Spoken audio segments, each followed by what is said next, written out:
Kita lanjutkan perbincangan, pemirsa masih dengan Mas Imam Prasojo. Mas Imam, tadi melanjutkan apa yang saya katakan sebelum jeda. Nah ini ujian baru mungkin untuk pemerintah dan kita semua memasuki ini sudah arus balik begitu. Kalau kemarin kita khawatir mereka yang sudah mudik begitu, bagaimana kondisinya. Kemudian sekarang yang tidak mudik pun jadi pikiran juga kan Mas Imam, ini yang akan kembali ke Jabodetabek pada khususnya ini bagaimana? Kita ini yang nggak mudik, apakah akan terdampak atau seperti apa? Pandangan Anda seperti apa? Apa yang harus dilakukan oleh pemerintah pada khususnya Mas Imam? Ya, pertama adalah kita memang mengharapkan adanya tes ya, baik itu rapid test maupun tes menggunakan PCR secara lebih menyeluruh, terutama menarget wilayah-wilayah yang paling rentan ya, misalnya seperti di bandara, seperti di stasiun dan di banyak tempat ya, dan itu menjadi sangat berguna untuk mendeteksi.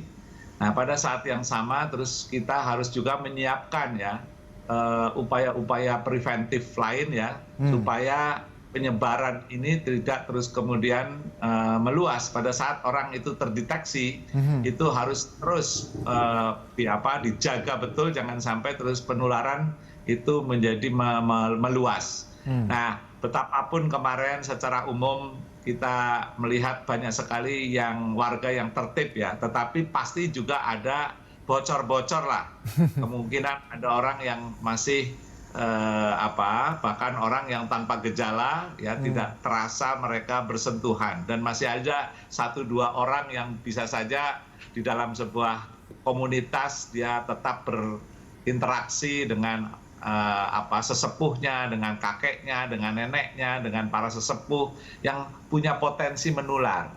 Nah, oleh karena itu juga kita perlu siapkan ya tenaga medis, dan menurut saya basis terdepan untuk melakukan itu adalah di puskesmas di kecamatan-kecamatan. Jadi itu yang harus kita perkuat ya, tidak hanya sekedar rumah sakit di ibu kota atau di kota-kota besar ya, tetapi justru basisnya di kecamatan-kecamatan. Nah, oleh karena itu tes itu harus disebar ya, merata, dan kemudian itu memberikan kesadaran kepada warga bahwa sangat mungkin di kampungnya itu sudah ada orang yang terinfeksi, ada orang yang sudah positif ya, tetapi mereka tidak terdeteksi. Kesadaran inilah yang harus dibangun, dan kemudian tes-tes itulah yang menjadi tulang punggung supaya orang sadar bisa menjaga diri bila tetangganya atau teman-temannya itu sudah positif ya. Dan itu bukan berarti terus kemudian mereka tidak bisa sembuh, sangat bisa sembuh. Apalagi kalau dia mampu untuk melakukan mempertahankan diri sehingga kekebalan tubuhnya itu semakin meningkat. Nah, itu yang harus kita lakukan, jangan hanya tes-tes terkonsentrasi di wilayah-wilayah epicentrum atau wilayah atau zona-zona merah saja, tetapi merata di banyak tempat. Ya, kalau Anda mengatakan ya kalau nanti mereka juga di aktivitas di sana ada bocor-bocor gitu. Nah, ini apakah ada potensi gitu selama mereka dalam proses arus balik tadi ada aktivitas-aktivitas mungkin Mas Imam yang berpotensi mereka juga bisa saja tertular gitu, dan ini yang khususnya harus dihindari gitu Mas Imam. Nah, oleh karena itu, karena kita tidak tahu persis ya status orang yang ada, tapi yang jelas kalau orang dari wilayah zona merah, Jakarta, Jabodetabek, Bandung, Surabaya, yang kita tahu di situ sudah terdeteksi banyak banget orang yang positif ya, yang udah positif. Nah, pada saat dia pulang kampung, maka standar kesehatannya, standar SOP-nya itu kan mereka harus selama 14 hari harus betul-betul diamati ya, apakah dia itu terus kemudian syukur-syukur diikuti dengan tes. Nah, ini yang perlu pemerintah memfasilitasi kepada mereka. Nah, pada saat yang sama kita juga harus bersiap ya, walaupun ini kita tidak berharap ya, tapi kita harus menyiapkan yang terburuk ya, situasi seperti ini. Bisa saja penularan itu sudah terjadi di desa-desa, di wilayah-wilayah yang ada. Nah, jangan sampai kita lengah kalau itu kita lengah, alat kesehatan dan kemudian petugas-petugas itu tidak disiapkan, yang akan terjadi seperti dulu kita alami di Jakarta. Jadi APD tidak tersedia, kemudian petugas kesehatan juga menjadi gelagapan ya, karena dia tidak dilengkapi dengan alat-alat itulah. Itulah yang saya pikir sekarang, karena kalau seandainya yang bocor-bocor itu terjadi kemarin ini, waktu Idul Fitri ya, atau waktu malam takbiran ada penularan, diperkirakan dalam 2 minggu ini akan kelihatan apakah yang bocor-bocor tadi, orang-orang yang datang dari zona merah itu menulari atau tidak. Nah, ini kita harus antisipasi, walaupun kita berharap itu tidak terjadi. Tapi prepare for the worst, siapkan yang terburuk sambil kita berdoa dan berharap itu tidak terjadi. Ya, saya masih mau fokus di yang bocor-bocor tadi, Mas Imam. Nah, ini kan ketika mereka dari luar kota, mereka juga mungkin orang yang tidak dengan orang tanpa gejala misalnya. Terus mereka masuk kembali ke Jabodetabek, beraktivitas di Jakarta, dan mereka sudah bertemu dengan situasi misalnya new normal, di mana sudah harus mulai membiasakan diri dengan corona tadi. Bagaimana sebetulnya ini berpengaruh terhadap psikis mereka, misalnya mereka yang seharusnya harus mengkarantina diri dulu, sementara di sini aktivitas juga sudah mulai dibuka atau diperlonggar, begitu Mas Imam, ini bagaimana? Nah, ini yang perlu pemerintah perlu lebih hati-hati ya. New normal itu pemahaman saya adalah situasi di mana kehidupan normal sudah terjadi walaupun dengan standar ataupun SOP kesehatan yang tetap ketat ya. Tapi pada saat situasi di mana penularan itu masih terus terjadi dan bahkan memuncak, saya kira diskusi new normal masih belum pada waktunya. Kita harus justru fokus terhadap gelombang tadi, karena sangat mungkin gelombang penularan, gelombang pasien-pasien yang harus dirawat itu bisa terjadi kalau seandainya proses penularan itu terjadi. Dan proses penularan itu sangat mungkin terjadi pada saat misalnya arus mudik balik terjadi. Orang yang berada di dalam kendaraan ya, kemudian dia itu berdesak-desakan ya, betapapun itu sebetulnya juga dilarang, tapi kita tahu ada yang tetap melakukan hal itu dan itu sangat membahayakan kesehatan bersama. Nah, ini yang saya kira upaya-upaya untuk mendeteksi harus diperketat, dan kemudian teman-teman rekan sekerja ya yang tahu bahwa ada orang baru mudik dan kembali, itu harus betul-betul ekstra hati-hati. Mereka harus menggunakan masker dan jaga jarak, jangan sampai mereka dalam satu lift berdempetan gitu kan, sampai betul-betul diketahui status kondisi kesehatan teman kita yang ada bersebelahan dengan kita.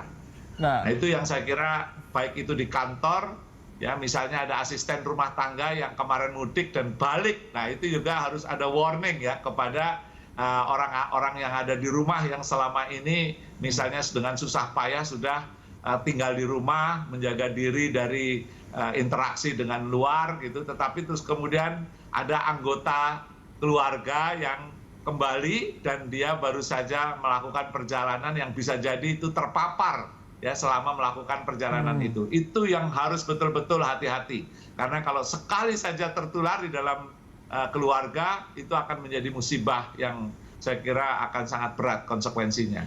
Nah, ini dari Gubernur DKI Jakarta, Pak Anies Baswedan juga sudah melakukan atau mengeluarkan kebijakan begitu. Nah, ini apakah perlu dibuat aturan untuk agar nantinya tidak masyarakat yang setelah mudik ini tidak masuk ke Jakarta dulu? Apakah perlu dilakukan seperti itu, Mas Imam, pandangan Anda? Saya kira begitu ya. Jadi kita harus bersabar ya, jangan sampai minimal ya kalau toh itu kembali kita lihat situasi apa yang jangan sampai melakukan hal ini secara bersamaan, dan itu regulasi pemerintah menjadi sangat penting ya, bagaimana supaya arus balik kalau toh itu akan terjadi jangan bersamaan, karena dengan bersamaan itu sangat mungkin akan mendorong orang menjadi berdesak-desakan, baik itu di airport ataupun di jadi jalan raya, di mobil, di transportasi. Nah, syukur-syukur orang bisa menahan diri. Toh juga kemarin yang arus balik mudik itu tidak seharusnya mereka lakukan ya. Nah, tinggal bagaimana support ekonomi yang ada di desa masing-masing, yang ada di daerah masing-masing. Nah, ini yang menjadi sangat penting supaya jangan sampai upaya untuk menghindarkan diri dari musibah kesehatan itu berujung pada musibah ekonomi. Orang menghindar dari penyakit ya, dari COVID, tapi terus kemudian dia terkena imbas pada rentannya memenuhi kebutuhan dasar kebutuhan pokok untuk kehidupan dia. Nah, itu yang perlu kita support agar mereka punya pilihan.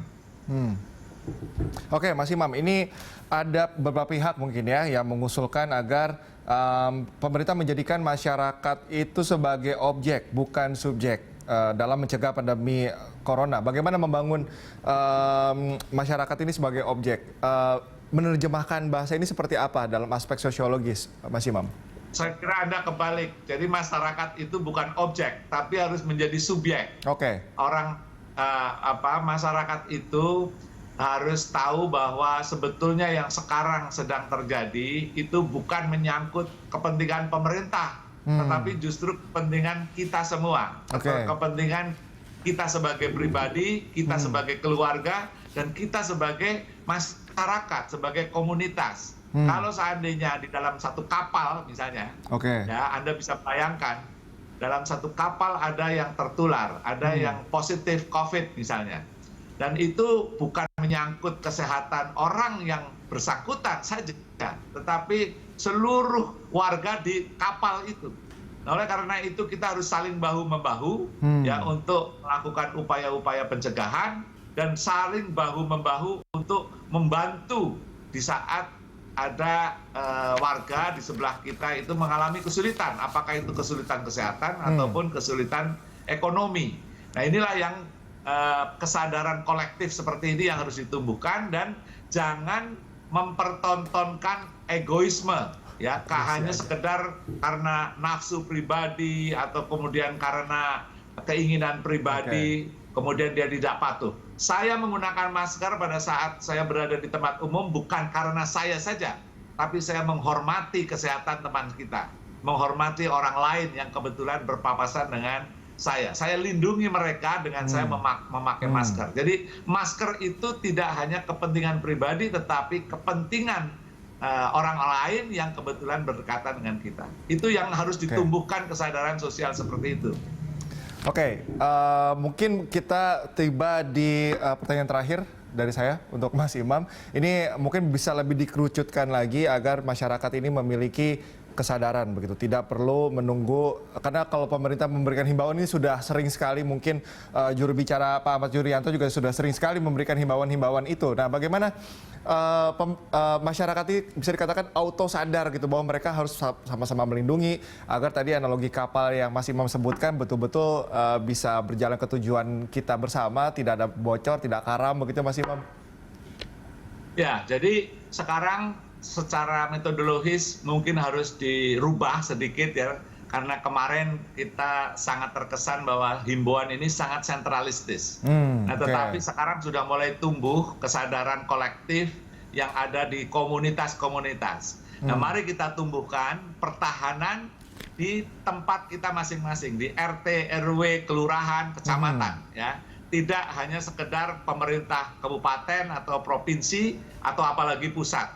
Jadi kalau tumbuh kesadaran dari masing-masing komunitas, tokoh-tokoh komunitas itu saling bahu-membahu melindungi keluarganya, dan kemudian mereka mempelajari standar-standar atau protap kesehatannya, dan kemudian pemerintah hanya memfasilitasi, membantu tes-tes itu.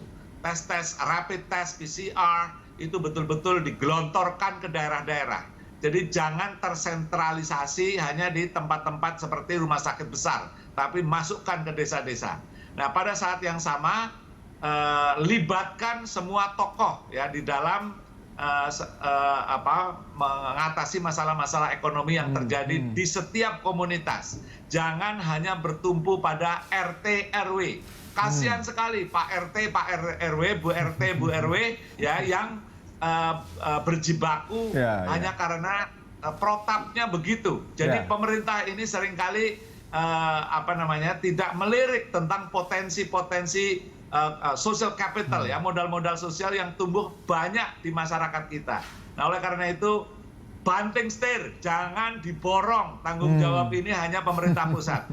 Berikan kepada para champion-champion, para tokoh-tokoh masyarakat yang ada di komunitas masing-masing sehingga mereka bisa juga memiliki tanggung jawab karena diberi dan difasilitasi oleh pemerintah dan diberi kewenangan. Itu yang harus dilakukan di negeri ini agar kita menjadi bersama-sama bertanggung jawab kepada lingkungan kita masing-masing. Oke, Mas Imam, memang komunitas ini perannya vital tapi sering sekali terlupakan. Kita harap bahwa kedepannya peran komunitas ini bisa lebih maksimal lagi. Mas Imam, terima kasih atas kesediaan Anda untuk berbagi informasi kepada kami dan tetap jaga kesehatan. Terima kasih. Pemirsa, Good Morning Jakarta akan segera kembali usai jeda.